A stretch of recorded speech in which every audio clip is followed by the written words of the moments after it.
Selamat siang ya, Bapak Ibu sekalian yang luar biasa pada hari ini. Terima kasih juga kepada Bapak Ibu yang sudah meluangkan waktunya di tengah kesibukannya untuk mengikuti webinar ini. Sebelumnya perkenalkan, nama saya Rena. Di sini saya akan membawakan tema yang sederhana tetapi juga sangat penting, yaitu yang sudah disebutkan oleh Kak Hasnat tadi, dari hati ke hati, menemani anak menemukan dirinya. Nah, mungkin sebagian dari kita pernah merasa seperti Bapak Ibu sekalian, mungkin anak saya kok beda ya dari yang lain yang saya harapkan, atau mungkin Bapak Ibu pernah bertanya-tanya kepada diri sendiri, mungkin saya ingin anak saya jadi dokter, tapi anak saya itu malah senang menggambar dan lain sebagainya.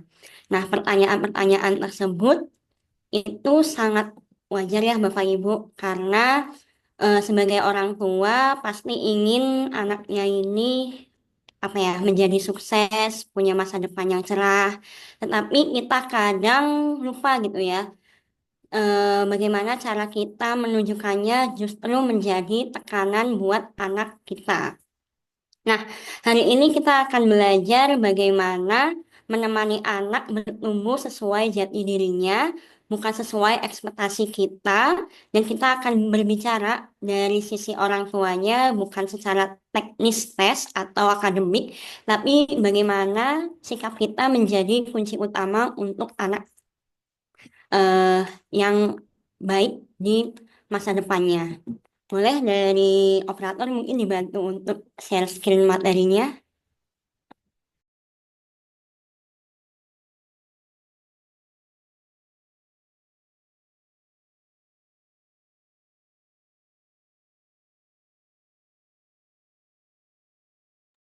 Ya, boleh di next slide aja. Nah, yang pertama nih, apa itu minat dan bakat? Nah, kita mulai dari pemahaman dasar dulu ya. Jadi, minat itu ketertarikan alami dari uh, ketertarikan alami anak terhadap suatu aktivitasnya. Jadi, hal-hal yang membuat anak penasaran, antusias, dan semangat. Nah, kalau anak sudah tertarik, dia biasanya bisa lupa waktu. Itu yang biasanya kita sebut dengan minat. Sedangkan bakat itu merupakan potensi bawaan yang memungkinkan seseorang unggul dalam bidang tertentu.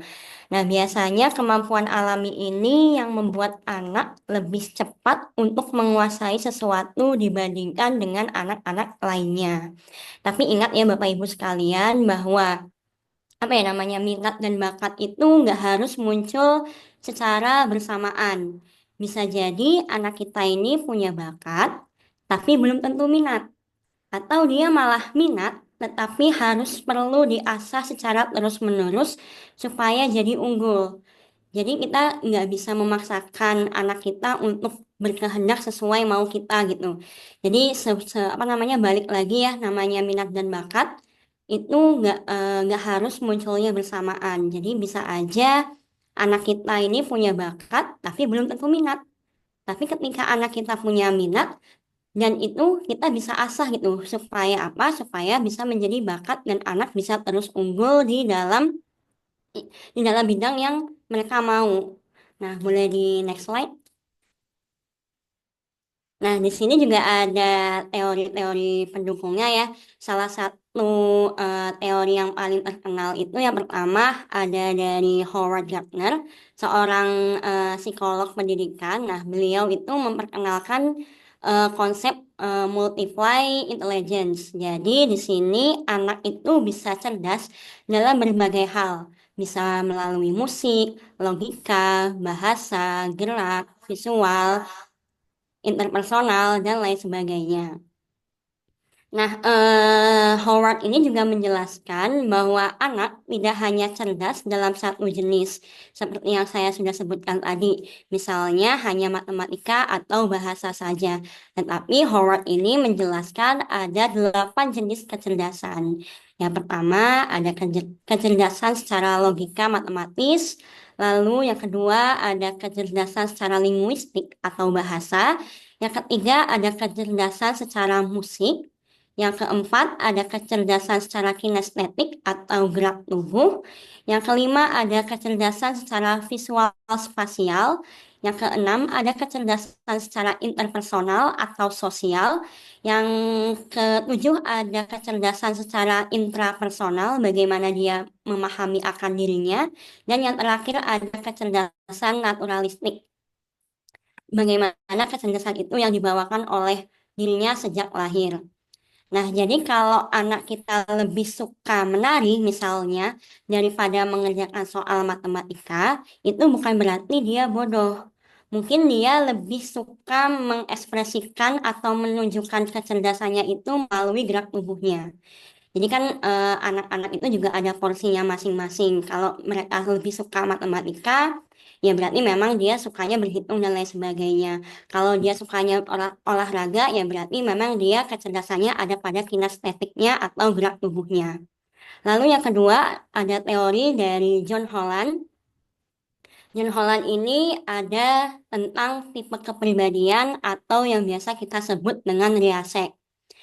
Nah, di sini mungkin Bapak dan Ibu sekalian belum pernah dengar terkait teori tersebut. Tetapi ini juga sering dipakai dalam tes minat dan bakat anak. Jadi di sini John Holland membagi kepribadian seseorang itu ke dalam 6 tipe. 6 tipe itu biasanya kita singkat menjadi riasek. Untuk R-nya sendiri itu ada realistik ya. Jadi di sini anak mungkin bisa suka terkait aktivitas fisik, kerja dengan tangan, dan itu biasanya anak-anak atau minatnya ini cocok untuk menjadi teknisi, atlet, dan lain sebagainya. Untuk I-nya sendiri itu ada investigatif. Di sini biasanya kepribadiannya atau minatnya itu tercermin dari dia suka berpikir, meneliti ataupun memecahkan masalah. Biasanya di sini apa namanya terkaitnya cocoknya itu menjadi ilmuwan ataupun analisis. Lalu ada A, di sini ada artistik. Biasanya di sini tercerminnya anak-anak itu suka ekspresif, kreatif. Nah, biasanya kita bisa arahkan menjadi desainer, penulis, atau bahkan seniman. Lalu untuk S-nya sendiri ada sosial. Di sini sosial itu yang berarti suka membantu orang lain. Nah, dalam artian ini kita bisa arahkan anak kita menjadi guru, konselor, ataupun tenaga-tenaga sosial seperti relawan ataupun volunteer.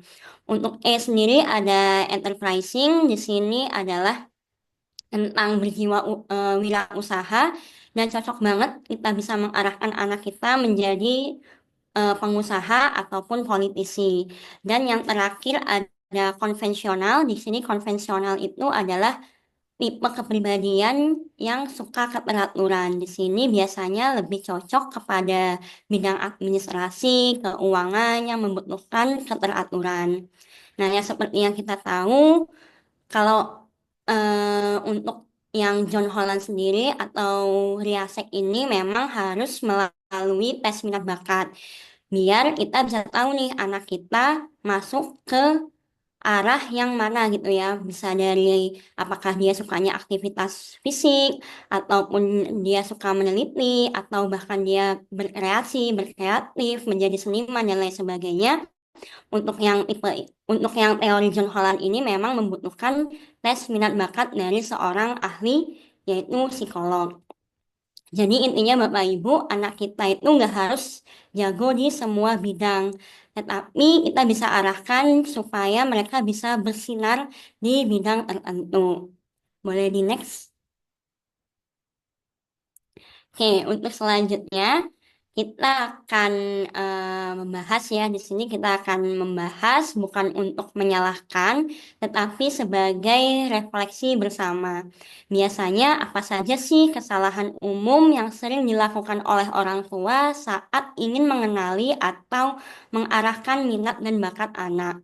Nah, yang pertama itu biasanya di sini orang tua kadang ya memaksakan mimpi yang belum tercapai ke anak atau memaksakan kehendak Bapak Ibu sekalian. Misalnya, mungkin secara kita nggak sadar, kadang kita suka bilang ke anak itu kayak, kamu harus jadi dokter ya, biar hidupmu enak.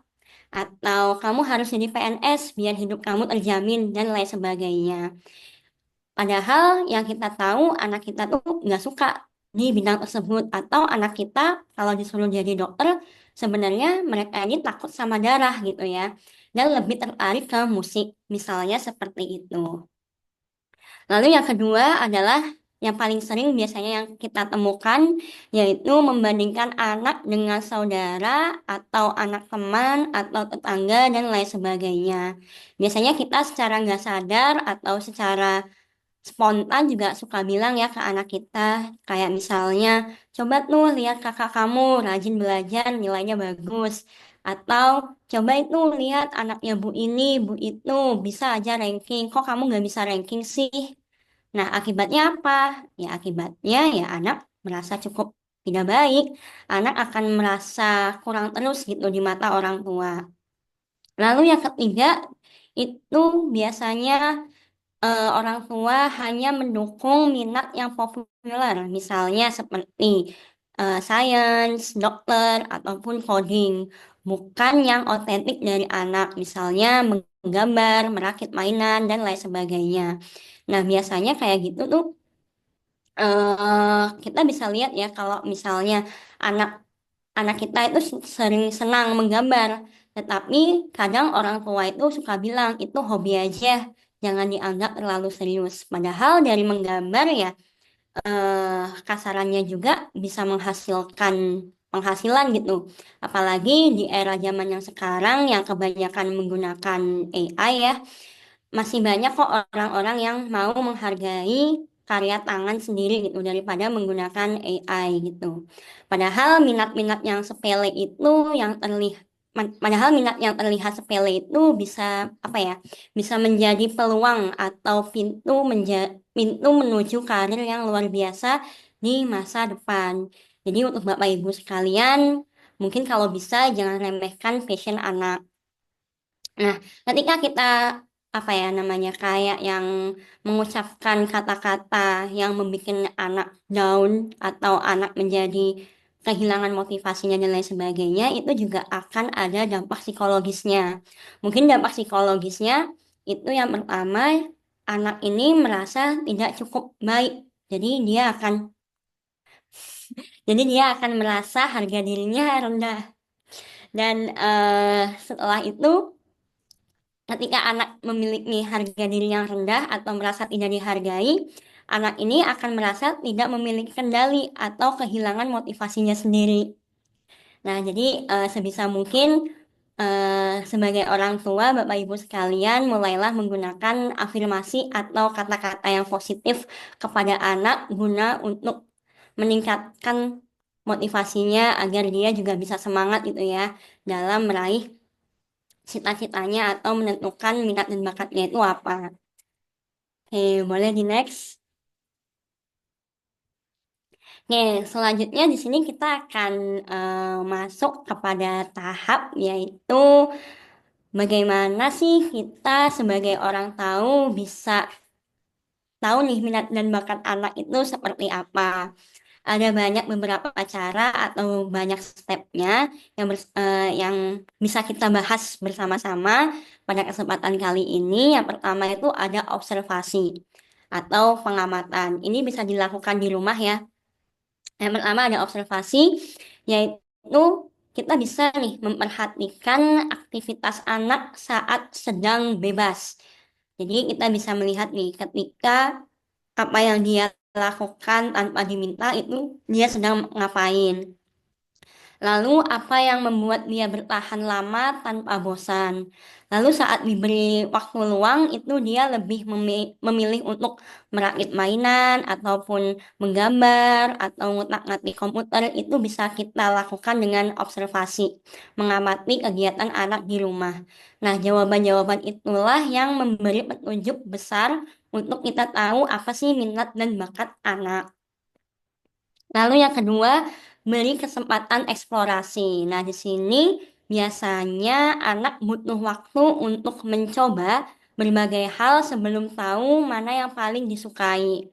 Di sini kita bisa biarkan anak untuk mencoba ikut ekstrakurikuler misalnya, ataupun kita kenalkan dengan alat musik, ataupun juga bisa ikut klub sains, klub olahraga, atau juga bisa ikut lomba masak, atau apapun deh yang menarik perhatiannya. Pokoknya Bapak Ibu sekalian jangan dibatasi hanya karena menurut Bapak Ibu sekalian itu nggak penting.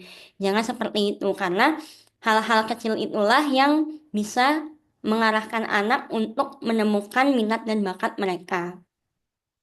Lanjut yang ketiga di sini aja ada ajak diskusi dan jangan diinterogasi.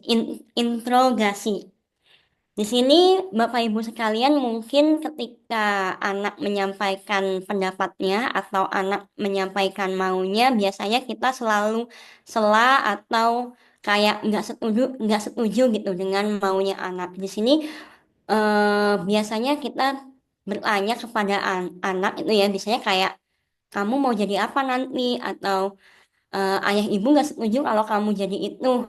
Nah, itu bisa mulai diganti ya dengan apa yang paling kamu suka dari kegiatan itu.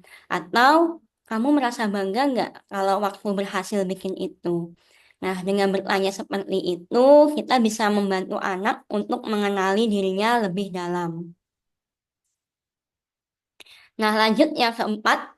Yang keempat di sini ada dukung, dukung dan bukan menuntut. Nah, biasanya kita akan memberikan kalimat-kalimat afirmasi atau kalimat-kalimat positif yang membangun semangat anak. Seperti, Ibu bangga sama kamu mau terus belajar walaupun belum sempurna. Ayah lihat ya, kamu tekun banget waktu kamu bikin robot itu. Keren. Itu lebih, apa ya, jauh lebih sehat atau jauh lebih baik daripada ayah ibu sekalian bilang, kapan kamu bisa seperti anak itu? Dan yang terakhir, yang kelima, ada gunakan tes minat bakat. Tapi di sini saya masukkan sebagai opsional, karena di sini kalau Bapak Ibu sekalian ingin bantuan profesional, tes minat bakat ini sangat membantu banget. Tapi hasil tesnya ini bukan satu-satunya kebenaran. Jadi tes minat bakat ini hanya sebagai referensi, tetapi bukan putusan akhir. Keputusan akhirnya bagaimana ya tetap lagi ya balik ke pada yang poin pertama yaitu observasi. Seperti itu ya Bapak Ibu sekalian. Oke, sekarang boleh di next lagi. Oke, di sini kita lanjut ya. Mendorong tanpa menuntut. Nah, apa sih maksudnya? Nah, banyak orang tua berpikir ya, kalau tidak menekan anak, nanti anak jadi malas. Nah, padahal justru dengan dorongan yang positif lah yang bikin anak ini termotivasi dari dalam dirinya. Kuncinya adalah fokus pada proses, bukan hasil.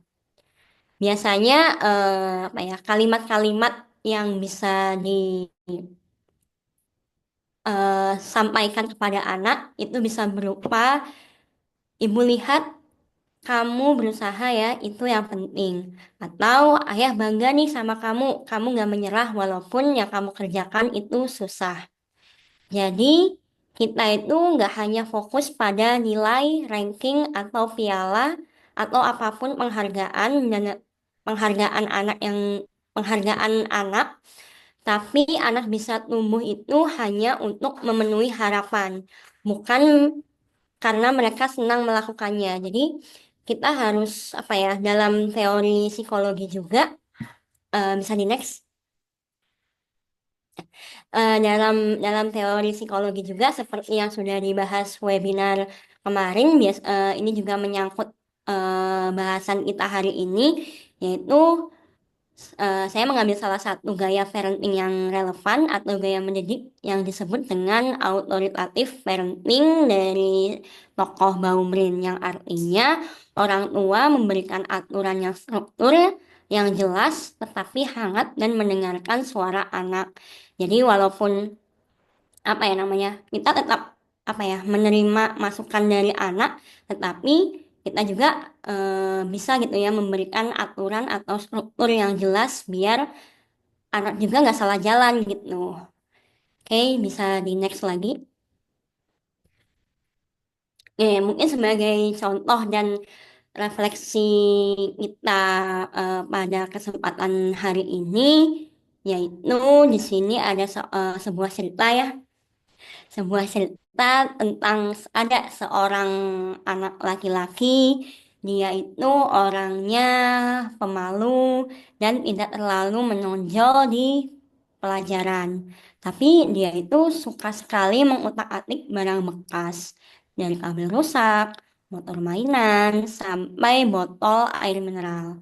Semua dia bongkar dan dirakit menjadi sesuatu yang baru. Nah, awalnya juga orang tuanya itu menganggap hal itu tuh nggak penting sama sekali.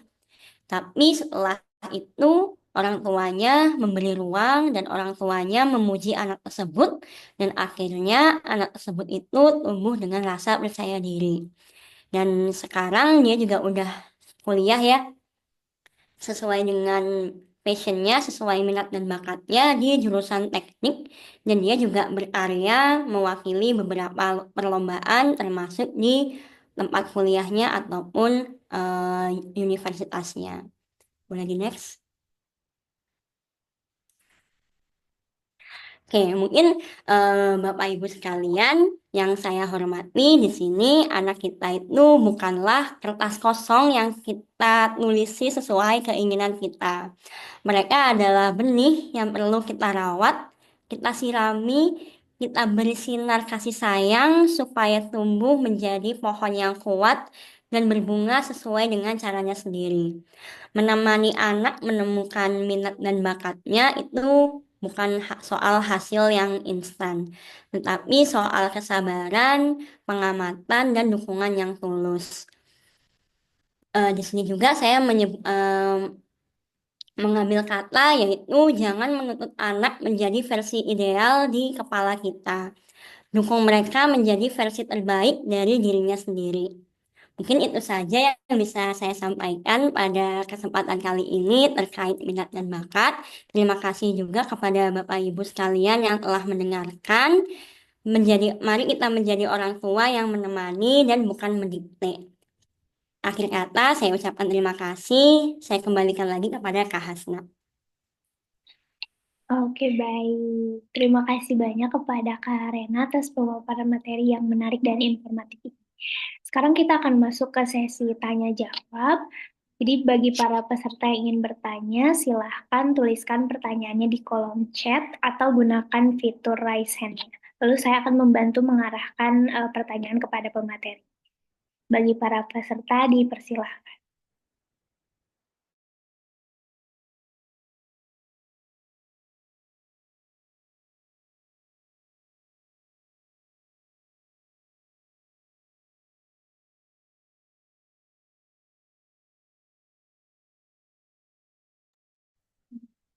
Baik, sambil menunggu pertanyaan dari para peserta lain, yang saat ini saya lihat belum ada pertanyaan yang masuk ya, mungkin karena pemaparan dari Karena juga sudah cukup jelas gitu. Namun sebelum kita lanjut ke pertanyaan selanjutnya atau ke sesi berikutnya gitu, saya mungkin ingin bertanya juga ke Karena gitu.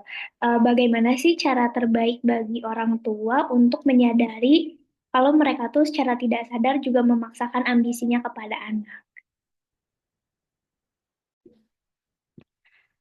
Oke, terima kasih ya pertanyaannya Kak Hasna. Oke, mungkin pertanyaannya sangat dalam banget ya. Dan kalau mungkin ada salah kata atau salah penyampaian, mohon dimaafkan ya karena saya juga belum menjadi orang tua gitu ya.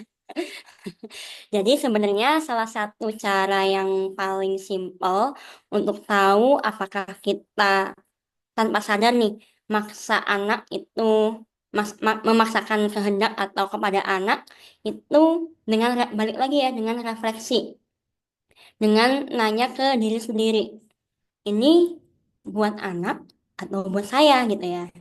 Jadi kalau kita mulai merasa kecewa karena anak kita nggak sesuai harapan kita, atau kita lebih sering bilang misalnya, Mama dulu nggak sempet, jadi kamu harus jadi ini.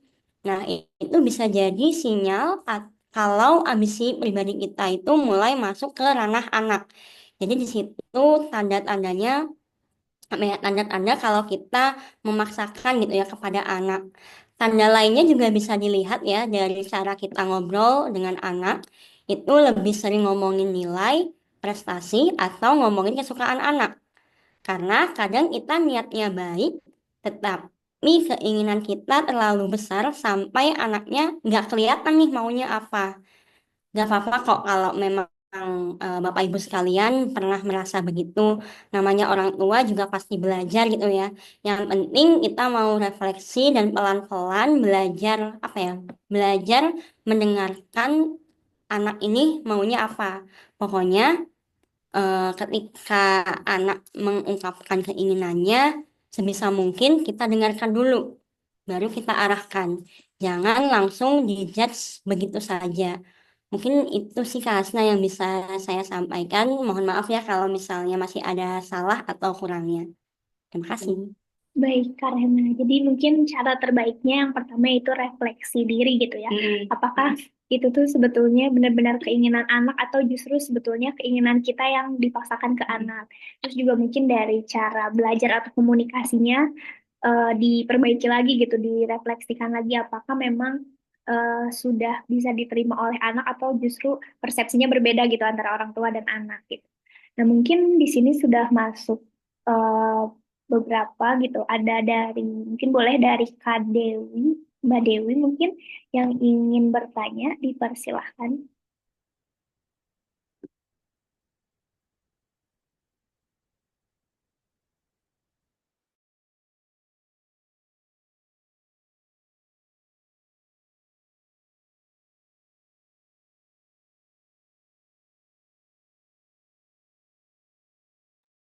Oke, baik.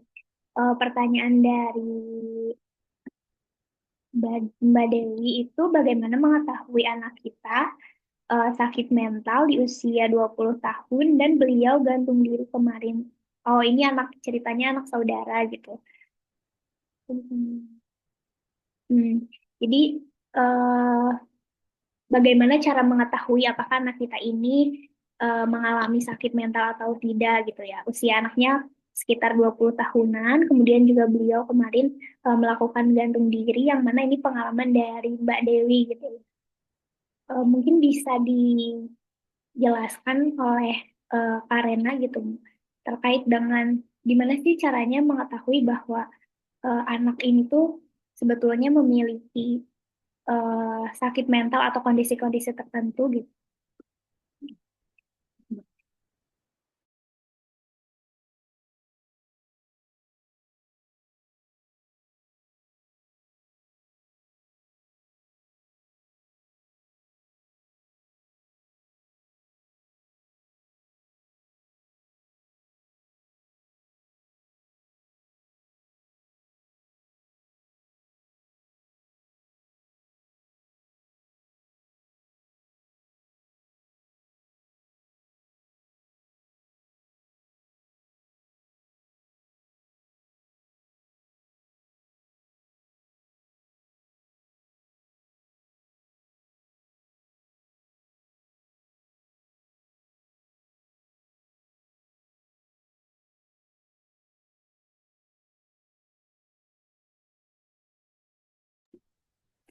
Oke, baik. Terima kasih sudah dibacakan ya pertanyaannya Kak Hasna.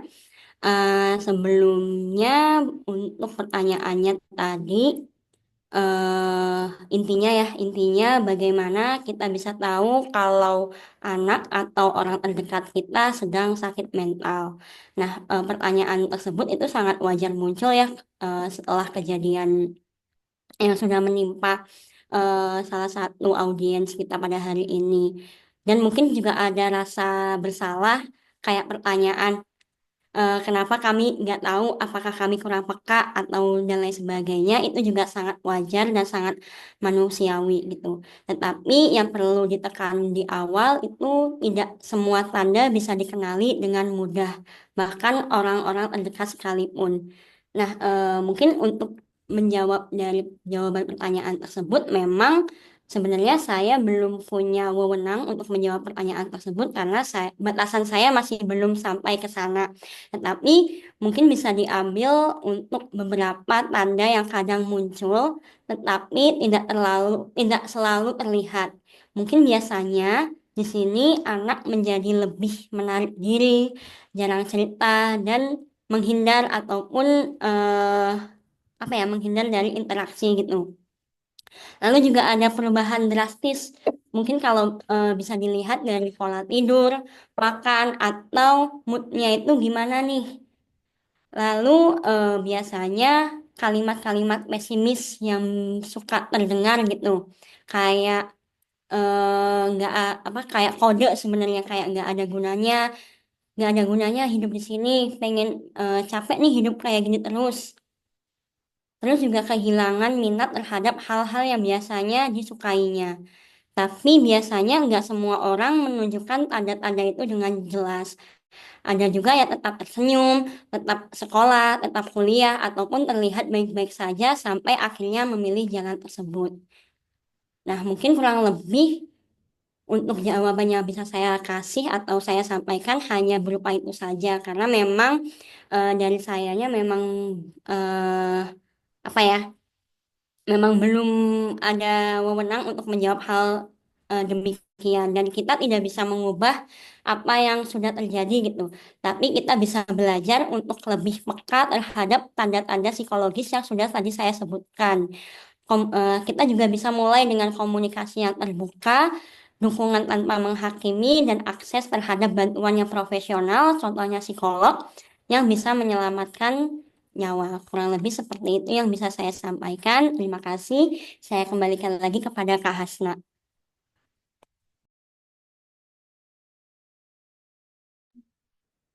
Oke, baik untuk Mbak Dewi. Jadi mungkin karena sudah terjadi gitu ya, kita juga di sini eh, kayak tidak bisa mengubah sesuatu yang sudah terjadi gitu, tapi mungkin dari kejadian tersebut kita bisa belajar untuk lebih peka gitu terhadap tanda-tandanya yang sudah dijelaskan oleh Mbak Rena tadi.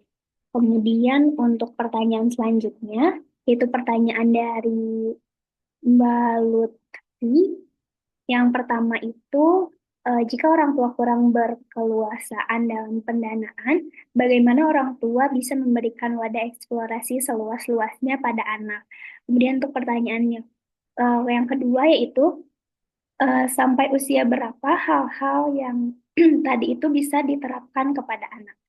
Mungkin kepada Kak Rena, dipersilahkan. Oke, baik. Terima kasih Kak Hasna. Nah, untuk pertanyaan yang pertama, jika orang tua kurang keleluasaan dalam pendanaan, bagaimana cara kita untuk memberikan wadah eksplorasi seluas-luasnya pada anak? Oke, ini mungkin pertanyaan yang sangat jujur dan penting banget. Banyak orang tua merasa serba salah karena mungkin keterbatasan biaya dan fasilitas seringkali itu nggak murah gitu ya. Tapi sebenarnya wadah eksplorasi itu nggak harus mahal. Kadang yang anak butuhkan itu cuma kesempatan dan dukungan. Misalnya ya kita ambil contoh anak suka menggambar. Nggak harus ikut les gambar dulu. Jadi kita bisa biarkan dia pakai kertas bekas atau ajak ikut lomba mewarnai di kelurahan. Lalu juga bisa nih cari video menggambar di YouTube. Atau misalnya anak suka masak nih, kita bisa mulai dengan ajak mereka untuk bantu di dapur.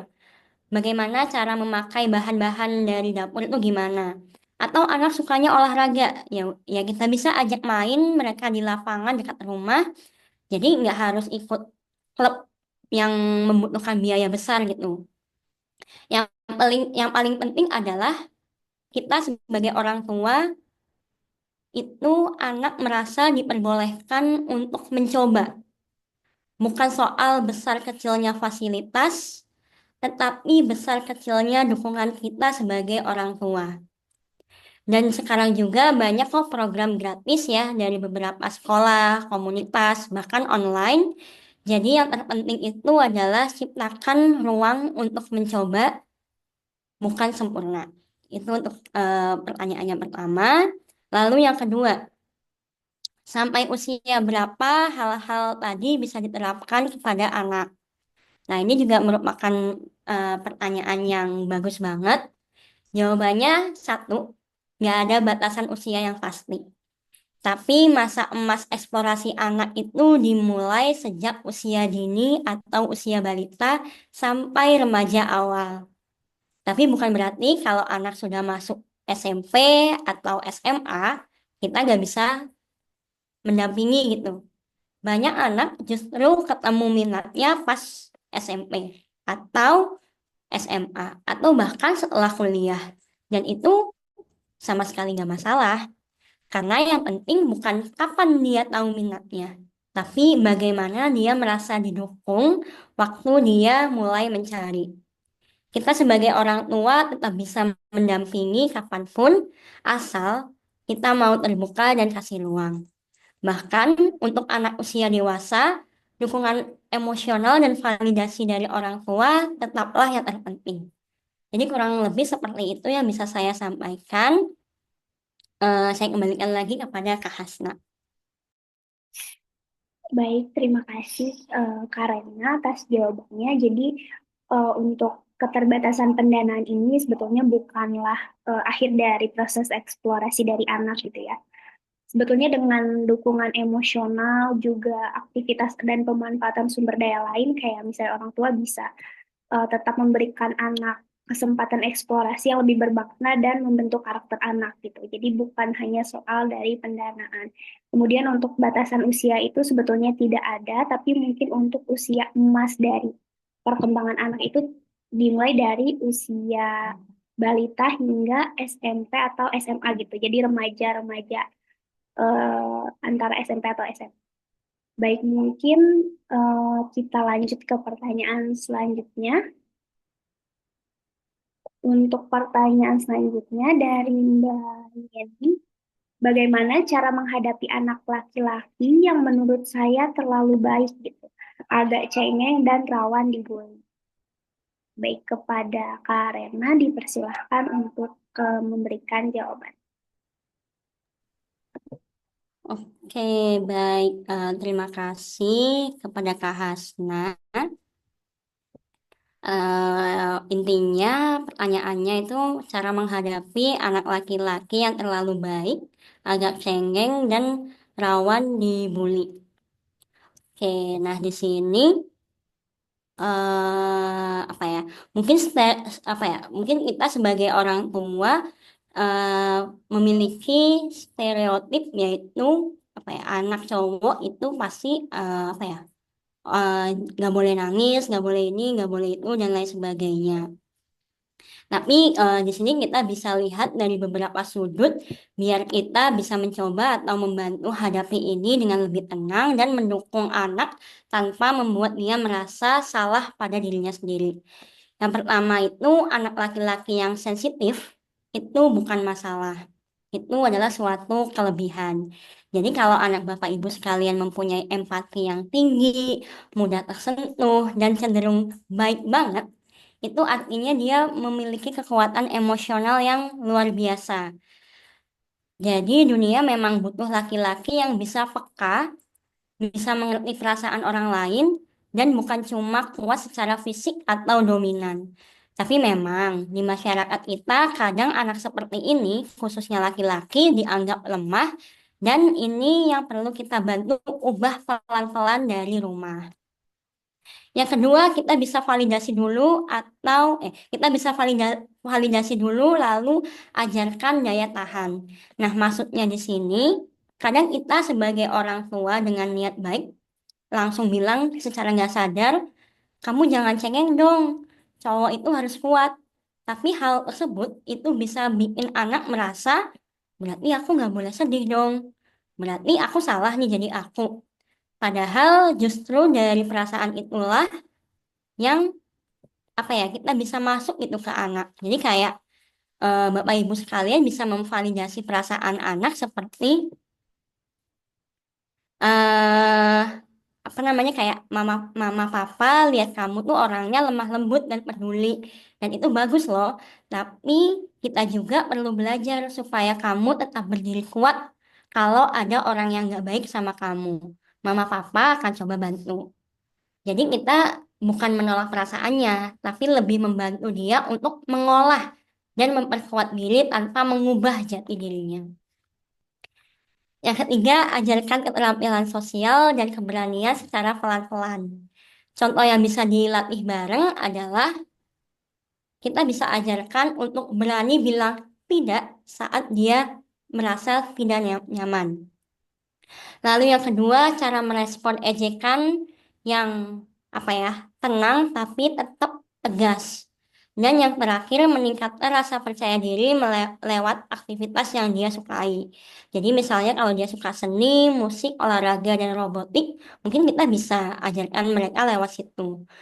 Nah, kalau anak punya tempat di mana dia merasa unggul dan dihargai, itu bisa menjadi salah satu tameng yang alami agar dia terhindar dari bullying. Lalu yang keempat, kita bisa bicarakan bullying dengan bahasa yang ringan. Biasanya kita harus peka terhadap anak ya. Kita bisa tanyakan secara rutin dengan ada nggak sih yang bikin kamu nggak nyaman saat kamu di sekolah, atau ada nggak yang jahil ke kamu, biasanya kamu ngapain aja. Nah, di situ kita bisa tahu kalau rumah ini adalah tempat yang aman untuk anak dan dia nggak akan dimarahi kalau dia cerita. Lalu yang kelima, jangan lupa bantu dengan mindset. Jadi cowok nggak harus keras. Jadi boleh banget anak laki-laki itu menangis.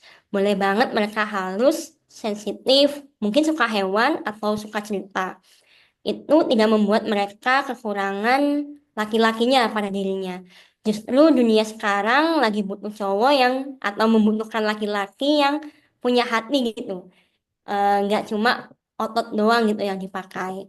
Jadi intinya bukan bikin dia menjadi keras atau garang, tapi jadi kuat tanpa kehilangan sisi lembutnya. Bukan bikin dia berubah menjadi versi yang kita mau, tapi bantu dia menjadi versi terbaik dari dirinya sendiri. Oke, mungkin itu sih yang bisa saya sampaikan. Saya kembalikan lagi kepada Kak Hasna.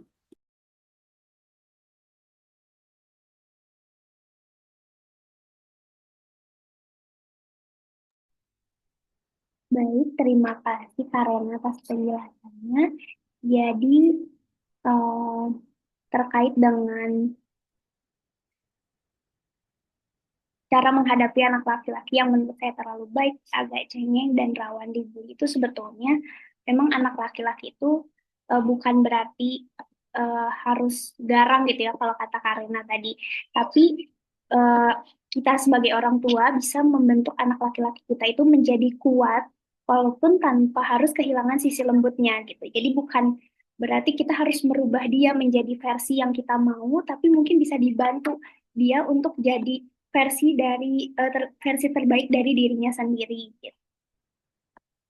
Baik, mungkin kita akan lanjut ke pertanyaan selanjutnya. Pertanyaan selanjutnya itu dari Mbak Linda. Bagaimana jika anak sudah terlanjur merasa tidak percaya diri dalam aktivitasnya karena kemungkinan kemungkinan karena orang tuanya kadang tidak sengaja membandingkan anak dengan anak lainnya. Kemudian bagaimana cara mengembalikan rasa percaya dirinya? Mungkin kepada Kak Rena dipersilahkan. Oke, terima kasih pertanyaannya dan terima kasih juga Kak Hasna sudah mau membantu membacanya. Oke, pertanyaan ini dalam banget dan pasti banyak orang tua pernah ada di posisi ini. Kadang kita nggak sengaja ya membandingkan, mungkin niatnya buat memotivasi, tapi akhirnya malah bikin anak merasa kurang, gagal, atau nggak cukup baik. Tapi kabar baiknya yaitu percaya diri itu bisa dibangun ulang. Anak yang sudah merasa kecil hati tetap bisa menemukan keyakinan atas dirinya, asalkan orang tuanya mau menemani dengan sabar dan terbuka. Di sini apa ya? Kenapa anak bisa kehilangan percaya diri?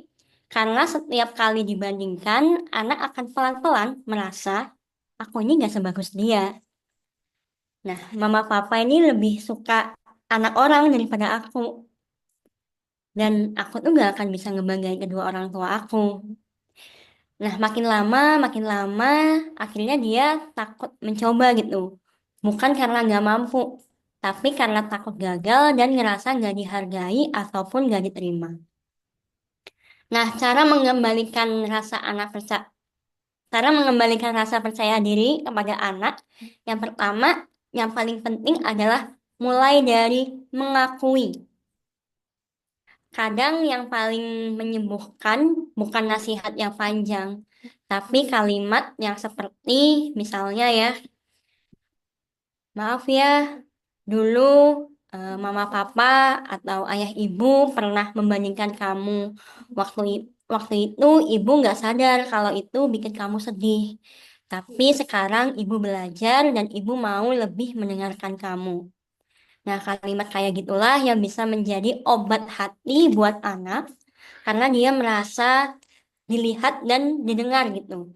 Dan itu penting banget buat bangun ulang fondasi kepercayaan pada dirinya. Yang kedua adalah seperti yang sudah saya sebutkan tadi pada saat materi, fokus pada proses bukan hasil. Kita bisa mengganti kalimat yang seperti kamu kalah sama si A. Kita bisa ganti dengan ibu lihat, ayah lihat, kamu sudah mau berusaha keras banget dan itu hebat. Nah, dengan begitu anak tahu nih bahwa dirinya itu nggak ditentukan oleh perbandingan gitu, tapi dari usaha dan keberanian untuk mencoba. Yang ketiga adalah bantu anak menemukan zona percaya dirinya.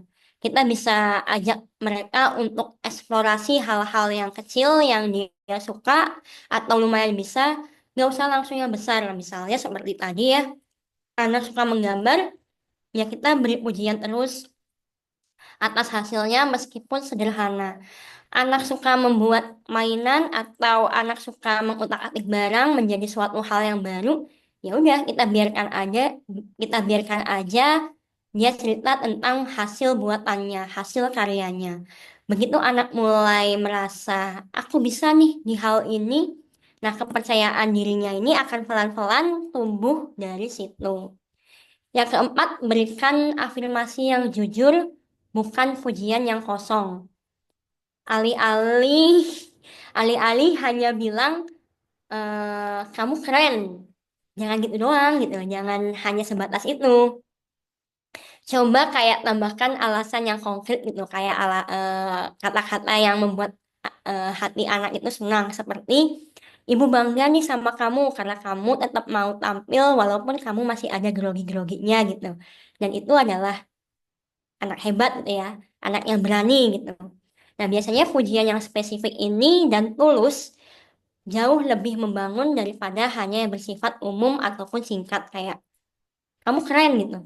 Itu sama sekali nggak membangun apa ya kepercayaan diri anak gitu. Nah, yang terakhir yang kelima ada bangun kepercayaan dari hubungan bukan tekanan. Nah, anak akan lebih mudah pulih kalau merasa dia dicintai bukan karena pencapaian dan dia nggak sedang dipuji dan dia nggak sedang diuji tetapi sedang ditemani karena anak-anak akan belajar melihat diri mereka sendiri dari cara orang tua melihat mereka. Oke, mungkin kepercayaan diri anak bukan sesuatu yang hilang selamanya, tapi butuh waktu, ruang, dan kehangatan untuk bisa tumbuh kembali. Dan ketika orang tua sudah sadar dan mau untuk berubah, itu sudah langkah yang luar biasa, yang besar banget. Kurang lebih seperti itu yang bisa saya sampaikan. Saya kembali.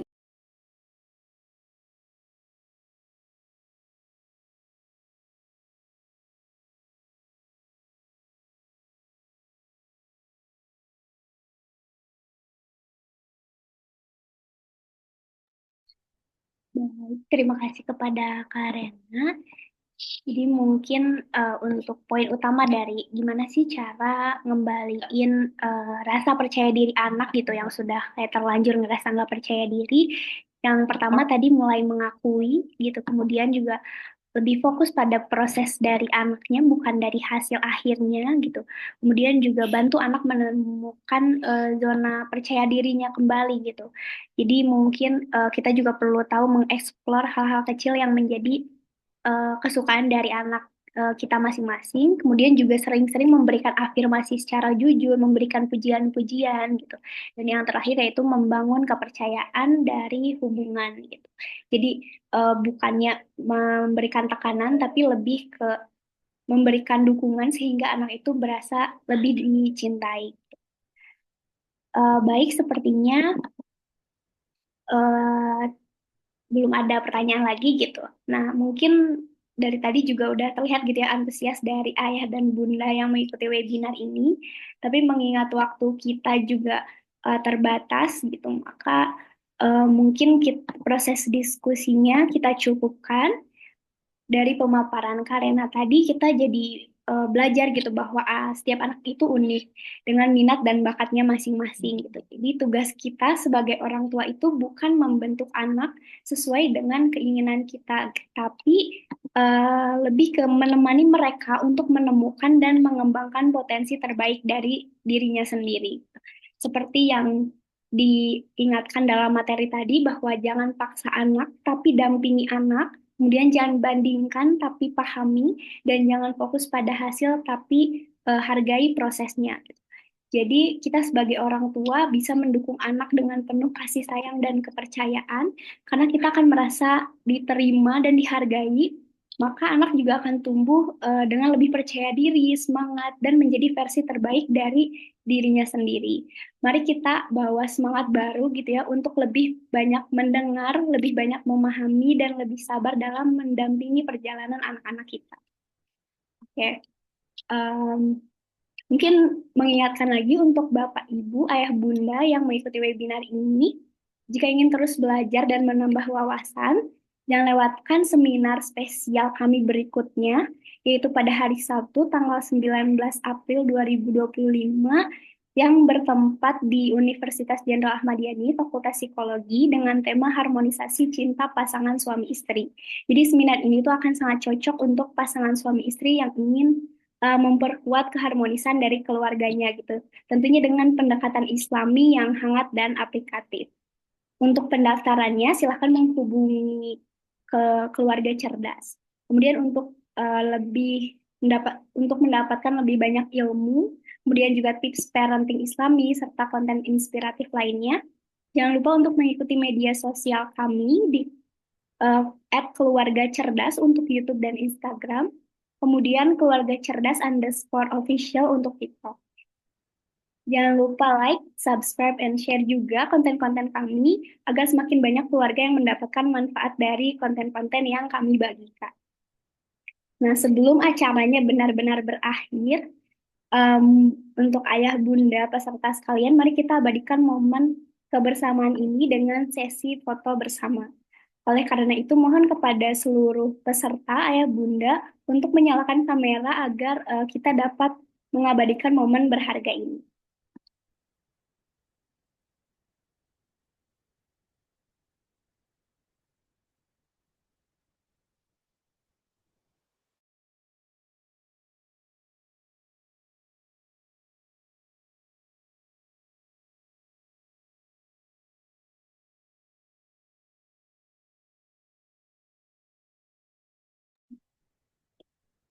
Baik, untuk para peserta, silahkan diaktifkan kameranya. Sambil menunggu yang lain, kita akan mulai dari slide yang pertama dulu.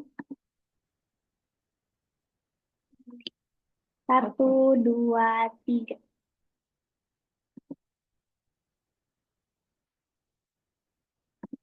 Sekali lagi ya. Oke, boleh sekali lagi slide selanjutnya. Satu, dua, tiga.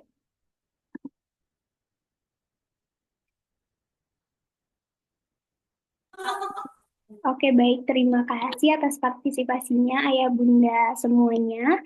Akhir kata, mungkin saya mengucapkan terima kasih kepada pemateri, Karena, yang sudah memberikan penjelasan. kemudian juga seluruh peserta yang telah berpartisipasi dalam acara ini, yang udah melakukan diskusi gitu, sharing-sharing. Semoga ilmu yang kita dapatkan hari ini bermanfaat dan dapat diterima dalam kehidupan sehari-hari. Terima